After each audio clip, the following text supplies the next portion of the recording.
this testimony has been going on for days, and you're probably working as an attorney as you do each and every day instead of watching every moment of trial. But now that we've had that kind of laser focus on that particular clip, isn't that going to be a huge issue in your opinion?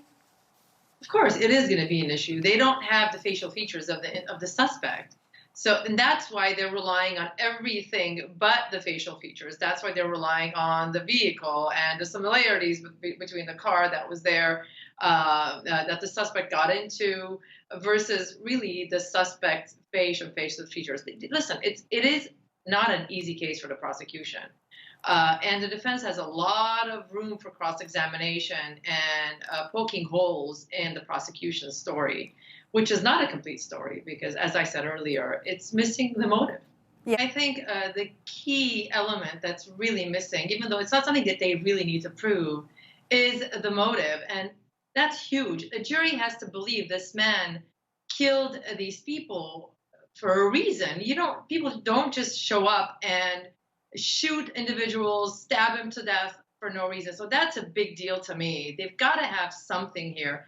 The other thing that's really missing, and it's very important, is forensics. They need to be able to tie him to the murder, meaning the murder weapon, it could be blood, it could be anything that can tie him to forensically to this quadruple murder. And that, my understanding is also missing. So they've got a problem here. It's not enough to just show that the vehicle belonged to him, or it looks like his vehicle, so that means it's him. That in itself is not enough. There's got to be a lot more to it.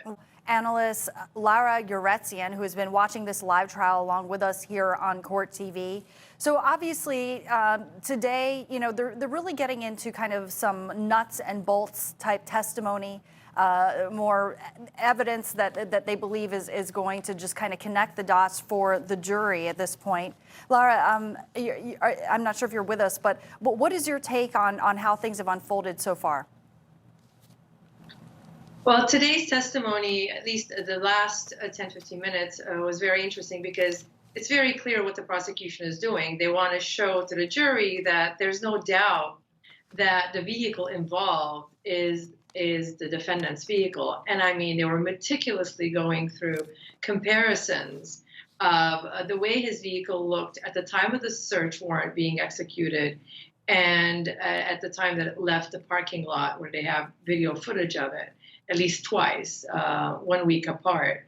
And I think they were doing a great job pretty much showing that that's the same vehicle as the defendants. Yeah, and the court resumed today with kind of a compilation of surveillance video tracking this suspected killer, going from RJR property management, the crime scene, to his getaway purportedly, and that is what has been the focus of so much of today's testimony.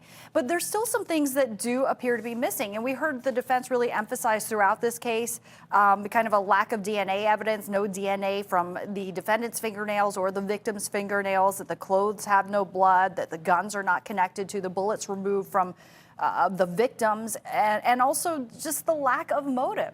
So, my question to you is this kind of circumstantial evidence that we're hearing today going to be strong enough for the state to win this case? And not necessarily, because just because the vehicle was there, it doesn't mean that they're right. I mean, motive is huge. And truly, I mean, if it sounds like at least the defense has raised one thing earlier, and that they believe maybe the wife of one of the victims is the one who had the true motive. In this case, the defendant has zero motive. And again, if there's a lack of forensic evidence, it's going to be really problematic. This isn't strong enough to take care of that. Especially Agent Drosky.